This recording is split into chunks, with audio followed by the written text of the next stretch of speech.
let me tell you what, you're going to make some more sales after this upcoming interview with Lois. We're going to have a lot of fun, so definitely stick around. Before we dive into that, though, I just want to say thank you for being here and for choosing to be and become your greatest possible self. I just want you to remember you already have everything that you need within you, and you might need some reminders from people like myself and Lois to remind you of all these beautiful things. You might need to upgrade your strategies, the words, and things like that. And just remember that you have everything that you need within you to succeed, okay? So just keep showing up, keep taking one step at a time. That's how we achieve anything, okay? Next up is our iTunes review of the week. And this week, let's see who it's by. I believe it is by, as I put it up on the screen, 1 second, please. It is Melissa V. West, who says, good stuff. Chris's energy is infectious and off the charts. And by the way, that's a good infectious, not like the other infection stuff that's going on right now. This is a positive infectious. The positivity is so contagious.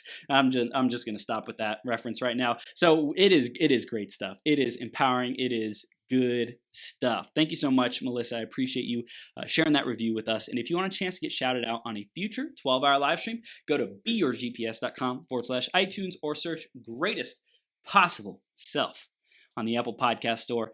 Leave us a review. Let us know what you love, what you want to see more of, and how we can improve the show for you. It really makes a difference for us to get that feedback. I love to share it with my team and just all the great work that we're doing. This mission, this platform takes a ton of time and energy, and I'm just really grateful to bring on superstars like Lois, like our other guests who are on here to deliver value for you. So that's one thing that you can do to support us. Thank you in advance for doing that. I'm going to introduce Lois in just a sec. Before that, grab a piece of paper, grab a pen, be ready to take notes, because chances are there's going to be some powerful shifts, strategies, and tangible tactical things that you can be doing during these times of amplified everything so that you can succeed, so that you can create prosperity for yourself, for your family, and keep moving forward with confidence and power, okay? Make sure you stick around all the way through to the end, because one of these ideas has the power to change everything. Lois Koffi is a professional speaker, trainer, coach, Ironman Triathlete that has coached thousands of people in business and healthy lifestyles to create more in less time so they can experience the abundant playground. I love to use that word. The abundant playground this world provides. She's a mom of 3 and is happily married. She herself leads by example, only working 9 months out of the year and taking 3 months off, utilizing the tools that she shares with her clients. She loves to travel the globe with her family and has become a highly sought after expert in recruiting and selling and developing sales leaders for many companies. And we are going to dive into such a powerful interview. Lois, are you ready to bring the heat, Superwoman? Yeah. Yes, bringing it. We are live on Becoming Your Greatest Possible Self. Lois, thank you for being here. Are you ready to just like unleash some sales strategies, some empowerment, helping people get through some tough times to be champions? Are we doing this? We're doing this. 100%. I'm all in, baby. Woo, woo, woo. I love it. I love the energy. So let's dive right in. The theme of today is when life hands you lemons, Lois, pivot. What does that mean to you? Oh my gosh.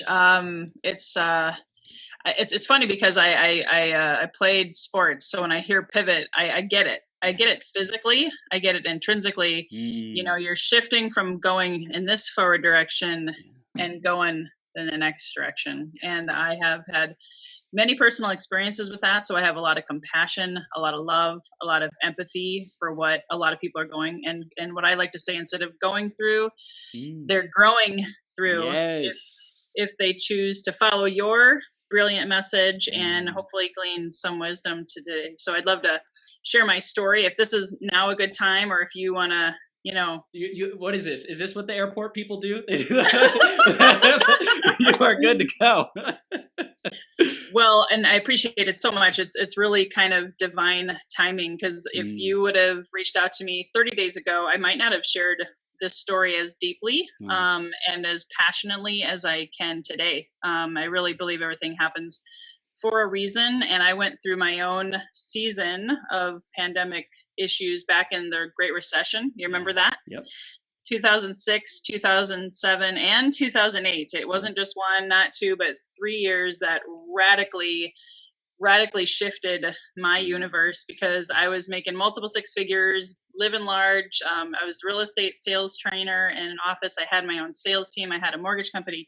I had real estate investment properties. Like, who didn't? Hello, especially I know you're in Vegas, right? And Yes.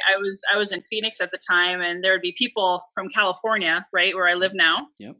They'd be, home equity, or they'd be dumping properties, and they'd come and spend $1 to $2 to $3 million in one weekend, on investments in Phoenix. So it was big. And then the sky fell, or at least that's what it felt like. And I've heard that phrase a lot lately. So that's why I'm saying it now. Everyone, actually, no one saw it coming then. And just like no one saw this coming now. And it's just reminding me of that moment in time when I literally overnight, it felt like I lost everything, and I was homeless. I even had my car repossessed, and so like literally, if anyone was shut down, Lois's world was shut down, and I was shelter in place, even though that wasn't what was happening back then. Like what we're having now is super serious. And I was scared. I was traumatized. I remember at one point I had an anxiety attack so bad, I thought someone was jumping on the bed, but it was my own being. It was my own body. And I was just so scared. And I have a lot of compassion for people when I hear them, they're losing their jobs, they're getting laid off. There's people, they don't know how to pay their rent today or their mortgage today. It's April 1st. So I totally identify with it. And it was at that time that I humbled myself. I asked for help because I learned I wasn't good at asking for help. Yeah. Yep. And I asked for help, and I found amazing mentors, and I opened my world up to this working from home thing, because back then, I had this gorgeous $5,000 a month, 2,000 square foot office in downtown Tempe, Arizona, and I was living large, and I didn't want to work from home. Like that wasn't in back then, Chris. And so I had to work from home. Yeah. I had to find new skills. I could only afford to pay my internet bill, and back then I couldn't even afford a cell phone. I had a landline. And so I had those two were my business bills, and I had to figure it out. And this was before Zoom. All we had was Skype back then. Facebook had started, but you weren't seeing amazing things like this on Facebook to get your inspiration. So I had to reach out and ask for help. And that's when I learned how to monetize the internet, and how I learned how to structure my day, how to work from home and figure it out. Yeah. Oh my gosh. There's just so much in there, in that journey, in that story, growing through all of that I know we're really going to be able to serve our audience and people who are tuning in today. So I love how you said you asked for help. I think that's a big component of when people are going through difficult times. It's like it can be easy to just isolate and pretend like, well, I'm just going to get through this. I'm just going to grit my teeth. I'm going to figure it out. I'm going to find something. I'm going to keep doing what I've been doing, but also be open to doing things differently. It's like, but are we really willing to change and to let go of everything around our ego and around staying like safe and being right, and like humble ourselves and go to someone who can support us and just be real. And I think that's probably one of the biggest hurdles into getting out of that situation to create a breakthrough. Yeah, collaboration. That's my word right now. Collaboration. Who can you team up with? Because teamwork makes the dream work. And I was even having a conversation today with someone who's like, if it wasn't for my investments, I wouldn't be making it right now. And they're essentially living paycheck to paycheck. So I'm like, dude, let's ideate. Let's work together. Let's figure this out, because we have so many resources with our human minds and our spirits to overcome this together. I know we've seen that a lot. Together we're better. It's true. Yeah. I want to dive into the mindset specifically. Let's start with that, to be able to get through some. I think even just calling it difficult times is already like stacking the odds against us, right? It's just, what would you call it? How would you go around starting with mindset, Lois? Well, first of it, to me, definitely want to honor those people who are seeing this as difficult times. I see this as transformational times, creative times. This is a time of creation and revolutionizing ideas and thinking outside the box and what else can I come up with to just have a clean slate. That let go of yesterday. Zig Ziglar, you probably heard this before. He said, yesterday ended last night. Today is a new day. And just get into solution mode, get into creation mode. And of course, I know you had a mindset coach right before me. And I think it's really all about how you start your day, how you feel your mind, your body, and your spirit. All three minds, and be able to start on a positive note, because there's a lot of consumption right now of the news, Facebook. I will have to tell you, I was reflecting on this, and I was so fortunate back in 2007 and 2008. I didn't own a TV because remember I was homeless, so everything was gone. So I couldn't turn on the news.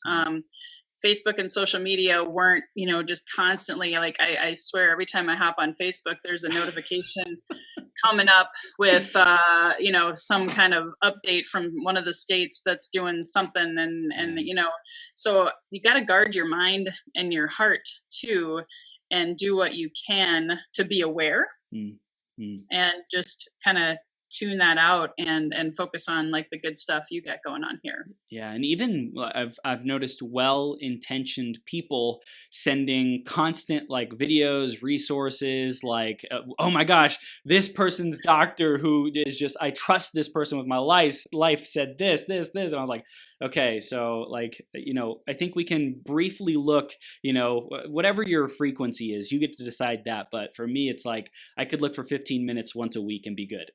Like if is there any major updates, 15 minutes? Okay, no, then anytime I see anything around this, like I'm just going to move it to the side, unless I was studying someone's copywriting who is leveraging the situation in a way that I resonate with and it's empowering. And I would like to do something similar in my messaging, in my salesmanship, in print, in my posts, and in my content that I create. Right on. Yeah. Absolutely. Yeah. For sure. I agree with you on that. Yeah, I love it. So let's talk about strategy as far as business and sales, because I think that's something you're just a BA at, and we can swear on here. I'm gonna say badass. You're a badass. At sales, and so I want to know around sales, like what do we need to know to be successful selling during these times, Lois?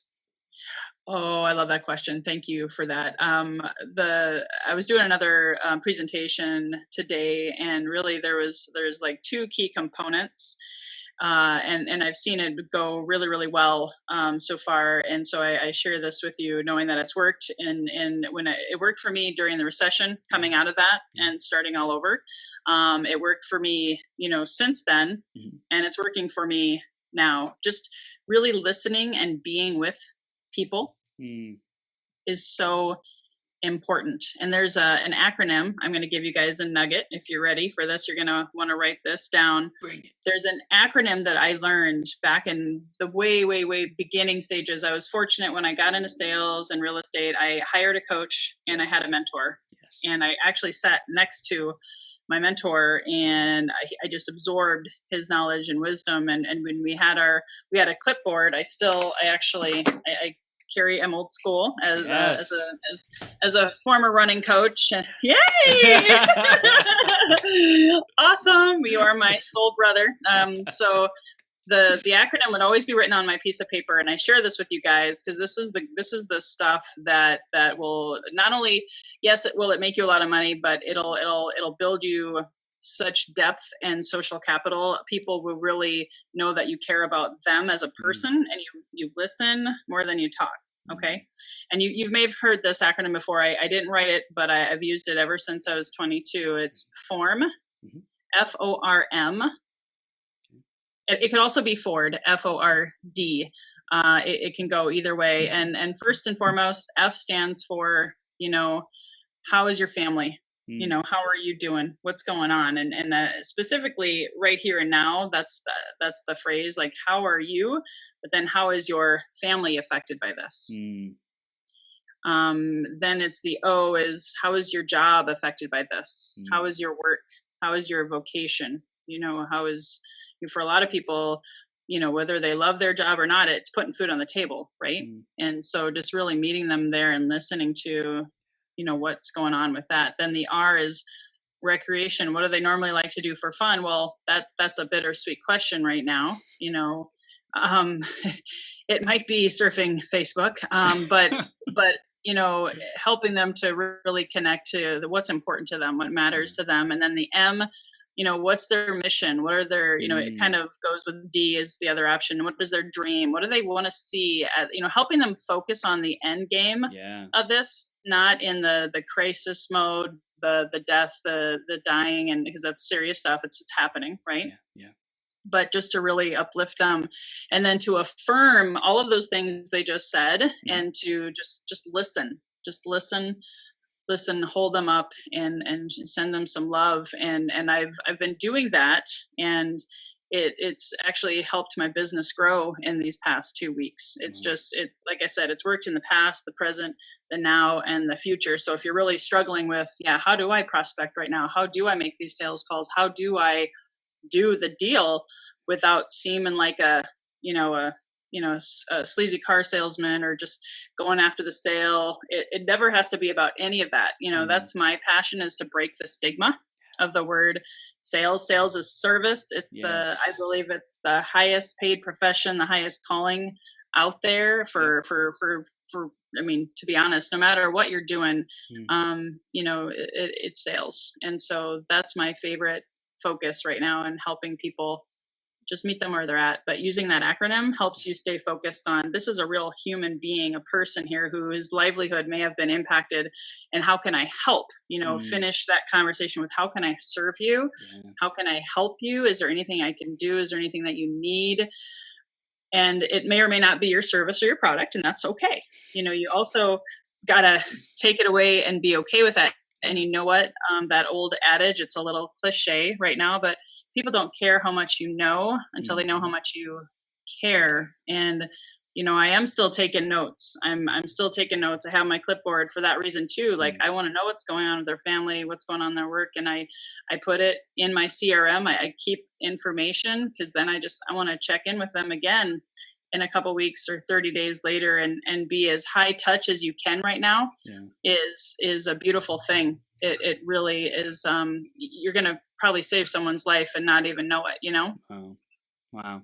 That's powerful. It's like the impact, just being a person connecting with another person.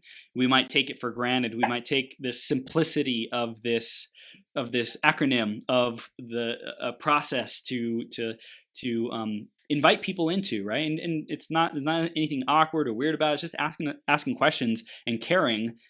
But like you said, it really could be the difference that saves someone's life, that has someone, you know, go from feeling completely isolated and stuck and struggling, and having that continue for months on end. You know, who knows how long it would continue if we didn't intervene and show up and show that we cared. Change that to like having them feel supported, having them experience a glimmer of hope, or a possibility in times that they might say are uncertain, difficult, and overwhelming. And I think that's so powerful to remind people of. Awesome. Thank you. Yeah. Thank you. It's good. This is good stuff, Lois. I want to talk about the process of figuring out what to share about with people, because I think a lot of people tuning in have their own vehicle, their own entrepreneur vehicle, their own company, so to speak, that they are either a part of or trying to grow. And I think that being open to supporting other people who already have flow, who already have effectiveness, may be an easier route if they believe in a product or a service, or that they like truly believe in it. And I know that's such a core part of selling, is actually really believing in what you're selling.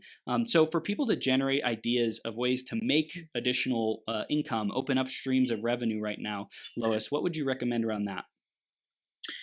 Well, I always say, look, your past can really say a lot about your future. Like I'll give you myself as an example first. When I lost everything, and real estate was not selling at that time. So, and IRS had even garnished my wages. I mean, I was like, everything happened that you name it. I went through it. And so I was like literally stuck, and I applied for waitress jobs. I mean, I was like, before I already had multiple streams of income, but they were all in one industry, which, moral of the story, don't ever do that again. Which was a great lesson for me. Yes. But ultimately, I had to look at, what am I passionate about? I had to sit down, and this was one of my, mentors and life coaches that I connected with, and spiritual mentors that I, was like, I'm at a loss right now. Like, I don't know where to go. I don't know what to do first. I wrote down, and I actually ended up writing a couple books during that time. I started a blog during that time, and it just organically, my passions resurfaced, things that I didn't even realize I could monetize. Wow. And so I started monetizing a blog. I love to write. I started doing a teleseminar. This was before Zoom. So we had conference call lines, and I recorded free calls, kind of like what this is right now. Yeah. Right. And then I sold it. I started monetizing it. I started, doing monthly membership fees. And then it spiraled into a college course. I started teaching an MBA level college course with this content. So it like opened up my world just by focusing on my passions. Writing down all the things that I love to do. I love to write. I love to speak, so that's the exercise that I would encourage people to do is, like you said, you got to believe in something that you're doing. So start there. What lights up a fire in your heart? And if you can't figure it out, because maybe you're stuck or whatever, then you ask your 5 to 10, maybe closest friends, and say, what do you think I'm good at? Like, what do you think is a natural gift and a skill that I've been gifted with that maybe I could monetize? There's things like that. Another one would be, what are you curious about? Is there a skill or something? Like, did you ever want to have a YouTube channel? Did you ever want to, learn how to do affiliate marketing and make money through that? Or, just Google right now, what are the top 10 ways to make money online? If people want to go that way, I think right now, for better or for worse, people are forced to figure out how to do virtual selling and online monetization. So I would encourage people that I published ebooks, and now that's a big thing too, where you can get your name out there. You can publish things on Amazon and Kindle. So much easier than 10, even 5 years ago. So I think it's just about getting honest with yourself, asking for friends and guides and mentors in your life, like, hey, what am I good at? And then coming up with a business plan or a sales and marketing plan that works for you, and just taking it, one step at a time, for sure. And there's always other ways to create money now that may not suit you, but then working on that passion and building that belief. I mean, that's how some of, I think, the best businesses have ever began. Yeah. This is gold. For you, Lois, I know you mentioned you wanted to diversify after that tough lesson years ago. What are the different ways that you love to grow your revenue and income today? Like, what are the different vehicles or products, services that you're most excited about? Well, you're so kind for asking. I did turn to some of my, another example. One of my passions was fitness. Yeah. So I started doing, I actually started doing online personal training before it was a thing. Like, I used one of the first mobile apps. So I got into the fitness industry. Then I got into nutritional products and things of that nature. I did shut down my personal training career because I wanted to focus on other virtual ways of monetization. Sure. But I still collect checks from, different industries. So like the coffee industry, the coffee industry is recession proof. I mean, nothing more consumable than an addiction. So I was studying a lot of different industries where I could, make money and diversify. So coffee, I got into nutritional products, still collecting checks for that. I've invested in the travel arena and technology arena. My husband's a IT consultant, so he also has his own intellectual property and passions and things that we get paid on. And then, of course, I'm really, truly, I mean, totally transparent with you guys. In the last 6 months, I was just, my kids got older. I have a 7 and 11-year-old, and I diversified naturally because I wanted to be a stay-at-home mom. I wanted to find ways to make money and still spend time with my kids, so I tried the job thing. Didn't work out for me.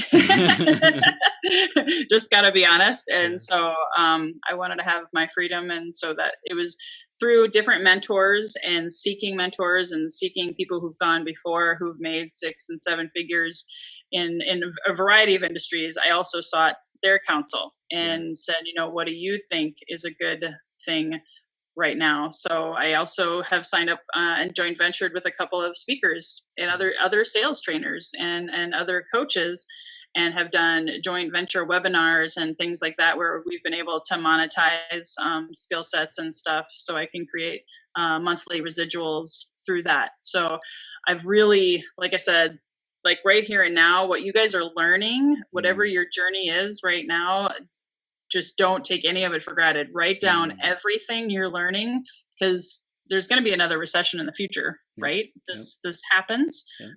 So just it's worth the price of admission if you can just slow down a little bit and really do your research and find what best suits you. And investment opportunities don't necessarily, they're not always going to be your passion. Like if you choose to invest in real estate, I have not gotten back into that one yet, but that's coming. Just make sure you find mentors and people who've already been successful in those industries and ride on their coattails, because otherwise it could just be a huge waste of time. Yeah, I think that's one thing I've had a challenge with is, someone told me a while back, Chris, you're so great with people, you love people, and like you connect with like the billionaire. You go to a party, right? You're connecting with the billionaires in the room. You love them, they love you. It's great energy. But you also invite, let's say, like the homeless people, because you love like that level of people too. And it's like some of those people who are more affluent and influential may not necessarily want to be at the same party as those other people. And so it's like, for me, I see that greatness. And I love and I care for people, like no matter what their circumstances are. And I have always like seen that greatness in people. And when someone comes to me with like excitement and enthusiasm, which is great, like I think it's important to have that belief and that excitement for the vision and confidence and things like that. I just relied on that to partner with people, to make choices of what business associations to really go for and invest in and say yes, and even sign on the dotted line and say, let's do this, right? And I think that for me, I've really like had to take a step back and say, Chris, like you love everyone, but who do you want to be around the most? Who do you want to be told, like, so to speak, what to do and work with, because you're both going for a mission. And I've really had to be brutally honest with myself and say, I've been working with maybe not necessarily the greatest people who bring the best out of me. And I get to find those people who have the results that I want, who are, crushing 6-figure months, and like be around them more, and like hire them as coaches and partner with them in businesses. And I think that was a big shift for me to grow through. And I've known that I'm worth it for the longest time, but for me, it was just like easy to find people who were excited at a similar level than me, and I think each to each their own. I think everyone's at different places and has different people who they attract. But for me, that was like a big aha, Lois. That's awesome. Oh, I love that. Bravo. Thank you. Bravo. Because it took me, I'm just like you. I don't know if you're a Virgo or not, but I got to tell you, I always joke there wasn't a person that I was always, when I was homeless, guess what? I was hanging out with the homeless people because I'm like, dude, how'd you get here? I need to know your story. Yes. And I became friends with them. And I always wanted to save the whole world, right? And be friends with everybody. You do gotta be careful of the company that you keep and whoever you say yes to, right? It's like that movie, Yes Man, with Jim Carrey. Jim Carrey. Yep. You got to learn to say no and set your boundaries and be selective. That's awesome. I love it. Okay, so what about your daily routines? Like, what's important for you there to stay high vibe and effective, especially right now? Oh, this is my favorite. I'm a geek about this stuff, man. I get off on time management and structure. Is that weird? So first and foremost, it's kind of messy now because it's getting closer to the end of the day, but this is my daily compass and guide document, and I give it away for free. So if you want it, Chris, I'll send it on over to you. But I almost never start a day without that. I was very, very, very fortunate to be born and raised on a farm in Iowa, and every morning chores, we had clockwork, like schedule like this. And, I got into a rhythm, my piano lessons every day, practice 30 minutes a day, same time every day. So it was like ingrained in me. I probably would have really done well in the military because I just have this internal compass that says, okay, it's time to be done with this. Let's move on to the next project. Yep. You see what I'm saying? Yeah. And so when I start my morning, even now, even with the kids home, and I don't know if you noticed, I had to put it on mute because my daughter was running around a little bit in the room. It can be chaos, right? It can be total distraction. And, you have social media distracting, vying for your attention. I work from home with my husband. We've created this laptop lifestyle before, the shelter in place. We've worked from home for almost, a really long time together now.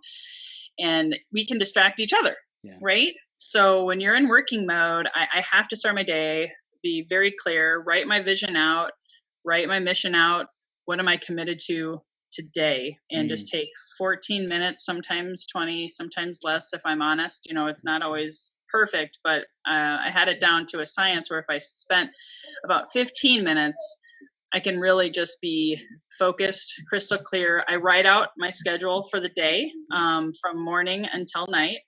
And I stick with it. And I have what I call buffer blocks when I check my email, check my Facebook. Yep. I only do that ideally 3 times a day, 30 minutes each. Right now, I'll be honest, I've broken that rule a little bit because there's a lot of people on Facebook and I'm doing a lot of stuff like this. So I'm wanting to share more. I'm doing more webinars and things of that nature. But I call them income producing activities, also known as IPAs, and not the beer. But I make sure my big rocks, I also call them the big rocks, I have those in there, as well as my mental, physical, spiritual time. I really learned from that journey in the recession too. I was on that hamster wheel and loved just getting up 4:30, hitting the ground running really hard, go work out, training for Ironman Triathlons, and then just go slam my coffee and just run the whole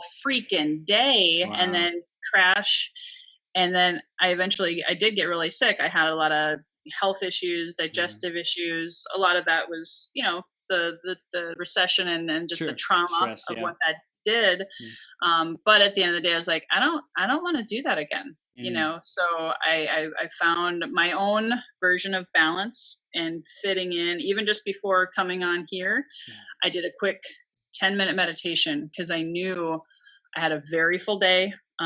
Kids, homeschooling, we even have, I can't show it to you because my daughter destroyed it, but we even have a white marker board for them. That's their daily compass. So 8 o'clock is reading, 9 o'clock is math, and so on and so forth. And making sure that we empower them to fit their own little meditation and exercise and stuff into their day. So I just get really excited about teaching structure because I find in this world, we can be so easily distracted. And if you don't have that track to run on and that consistency of execution of those big rocks every day, that's when you're a house of cards. You can fall apart and not make the money that you deserve to make because you're like throwing spaghetti on the wall, seeing what sticks. And so I'm just really passionate about helping create that structure of the day.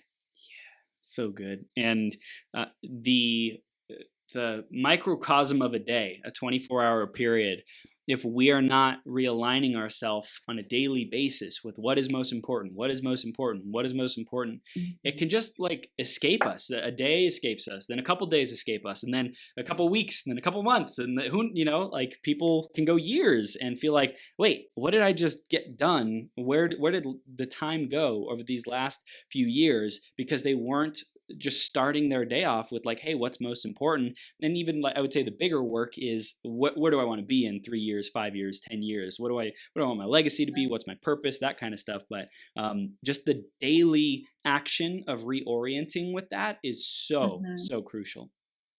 100%. Yes. And even finishing the day, and reflecting on the day. I think someone told me this, and I this is secondhand information. I didn't confirm it, but someone said that Warren Buffett, like, he just thinks and sits and reflects for something like 6 hours a day. Dang. He's studying. He's like looking at his next investment. He's probably really busy right now because there's so many opportunities to invest in. But that's the important thing, is also end your day the way you started it, and reflect. And like you said, connecting with your vision. I like to write my vision in the morning and my vision at night. I have some online coaching tools that I use and leverage for my clients. They can look at their vision online if they're more into the online thing. But I find that for me, that's why I like this. And I'd love to hear your thoughts too, how you use your clipboard. Because if you get sucked into online stuff, then before you know it, Facebook, there's a YouTube video I want to watch. And then like 2 hours go by and then you're exhausted and you're like, you didn't get to have that reflection time before you go to bed, which is super important. I love this, Lois. I've been looking for something that really works well for me. I've been testing out an online system where I write out my big vision, the I am statement, like the concise goal, as well as like kind of a more expanded thing. What's the most important action, things like that. Online is great. I've been doing it for a couple of weeks now, and it's valuable. And I think for me, it's like having it with me, a physical copy that I create a new one every day. I put pen to paper. I'm really connected with it.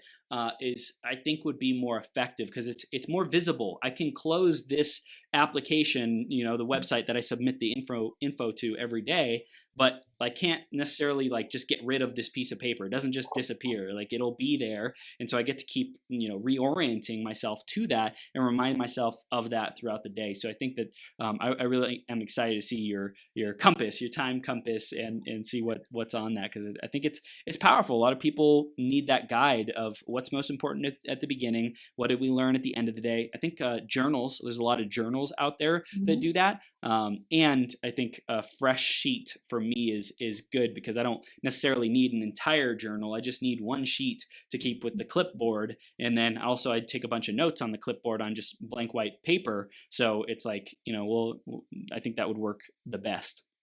Mm-hmm. Yeah. Well, and I don't know if you've ever done this. This is something that I love to do. Is the other reason I like the paper is so like at the beginning of the month, and I don't do it necessarily always on Sundays.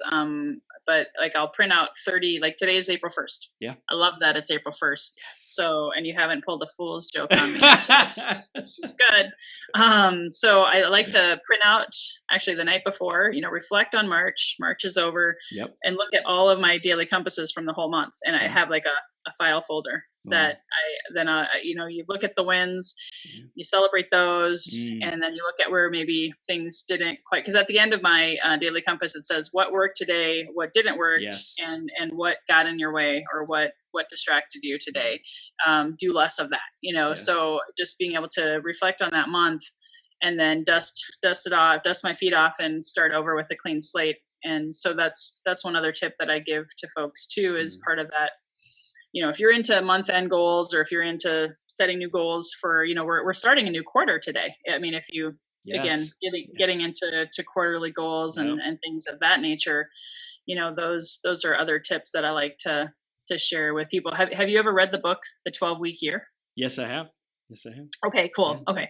So I fell in love with it so much. I got so much done in like the first 6 months after I read that book that I got the certification, and just love love the tools. So Yeah. there's a lot of there's a 12-week year planner. You can get one of those if anybody's listening and is looking for a new planner. That's another tool for you.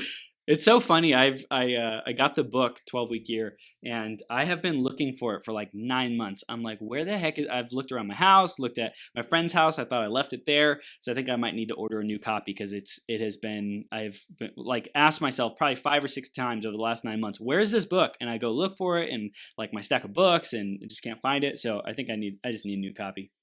How about this? I'll ship you one for free, just as a thank you for having me on here. Just shoot me your address. I don't have COVID-19, but I mean, I if you're okay with me shipping it to you, I will. You got to do it in a hazmat suit, and you got to record yourself doing it. Otherwise, no go. Just kidding.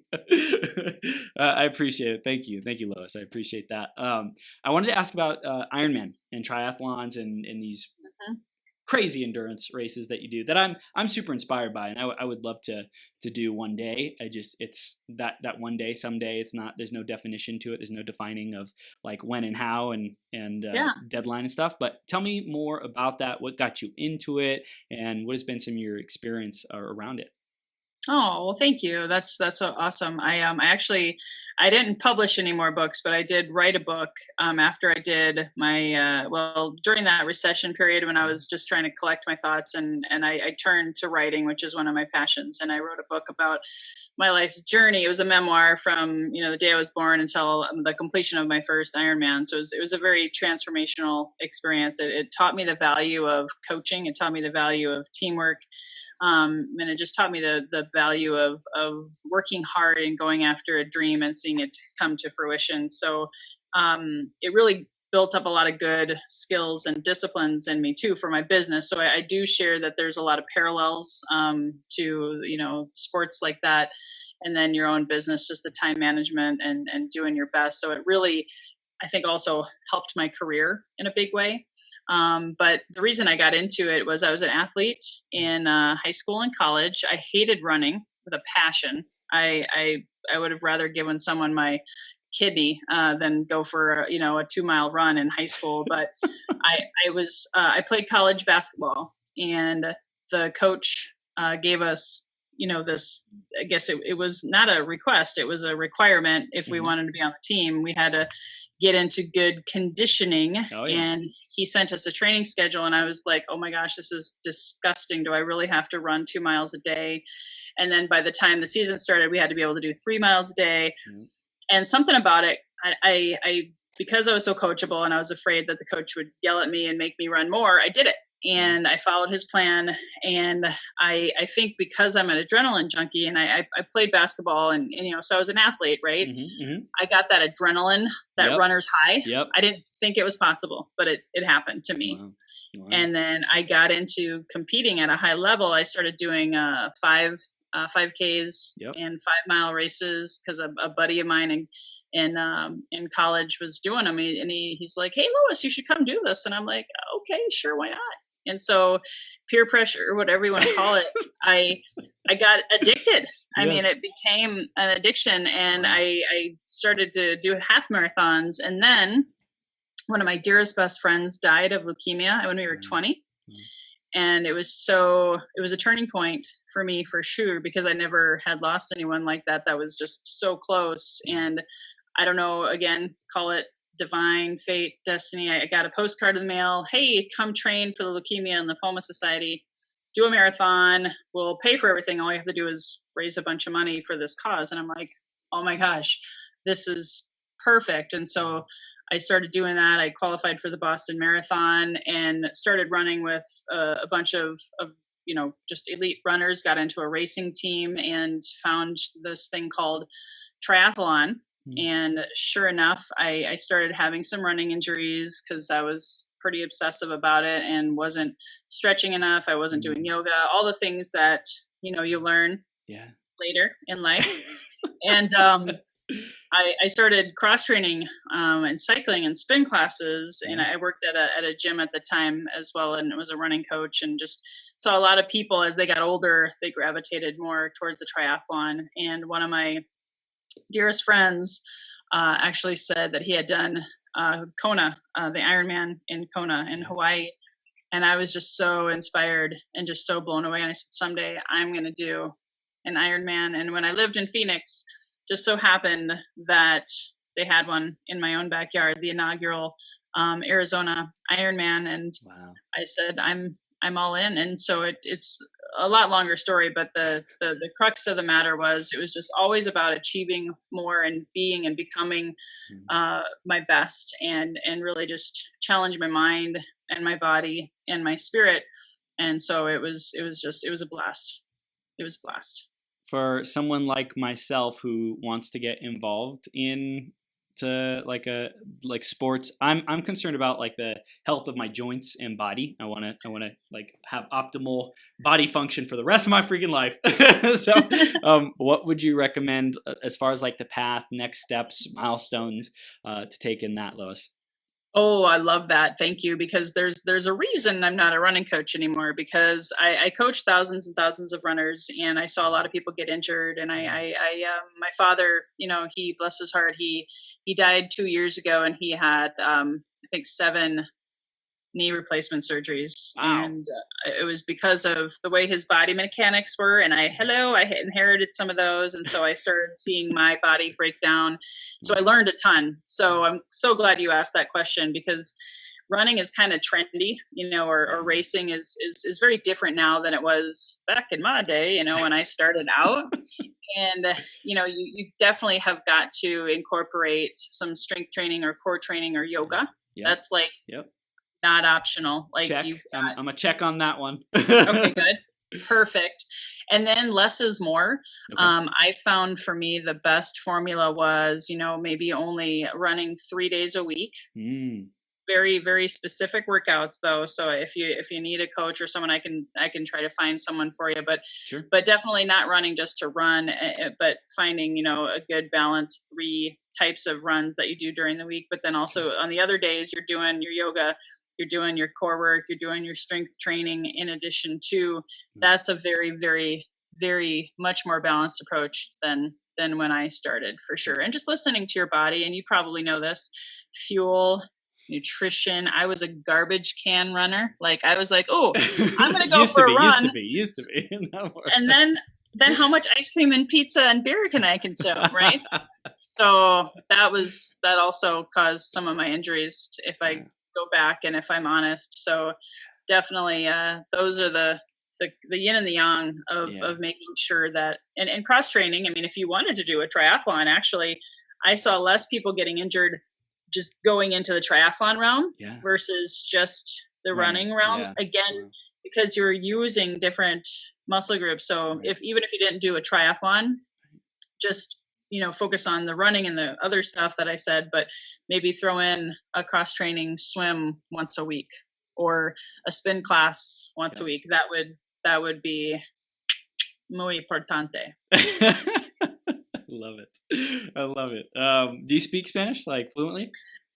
No, my kids, because my husband's French, and we were planning, up till now, we were really wanting to be our 3 months off. We wanted to be in France this summer, France and Africa. Wow. And now not so sure. We'll find out. But anyway, the goal is to learn French, and so we put the kids in Spanish immersion for many, many years. So I could know more than I do, but I let them. They're my translators. Whenever we go to Cancun or Cabo, I'm like, Henry, come over here. Being a mother, what are some of the biggest lessons that you've learned being a mom? You can't prepare for it. There's so much about it that I got my ass handed to me. I mean, it was, I'm not even kidding. I said, I would rather do 2 Ironmans back to back than have another labor and delivery. Oh my gosh. It was humbling. And I was such, this hard, strong, badass woman, before. And it definitely, softened me. It humbled me, and it helped, find, love that I never knew that I could have. And it also got me excited, because I want to, I was raised by a single dad, so I didn't have a mom, man, it's kind of a bittersweet thing, but it made me really appreciate moms, how much they work, how important they are, and how much love they can give for their children. And so it's been a good thing for me to give me more balance, if you want to call it that. And I love having them as my little junior sales partners. I take them door knocking.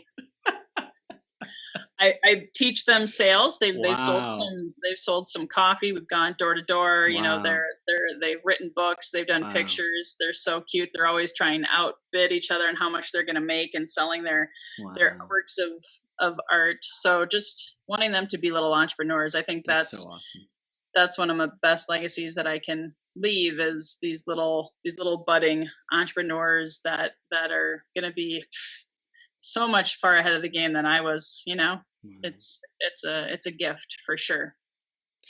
I love it. I love that you are like being in integrity with what you're teaching the world too, right? Like you're teaching that to your kids, and you're literally going out of your way to, like, it may not necessarily be the most profitable thing, or maybe it is. Maybe it's like great profit, great team build. I don't know, but you know, it's really saying, I care about these lessons and this wisdom so much that it doesn't matter necessarily the result. Like, we want to win, we want the sale, like that's what we're going for. And what's more important is that they get that resilience. They see what it's like to sell. They feel good selling, whether it's a sale or it's a no for now, or, you know, whatever that mindset is that you really want to impart on them. And I think that's so special to build that fluency in at such a young age of like, hey, this is how the world works. Like persuasion, selling, it's such a great thing. Like, let's go do it together. I want to show you like why I'm so passionate about this, and that you deserve to sell. It's important that you learn how to sell. It's important that you learn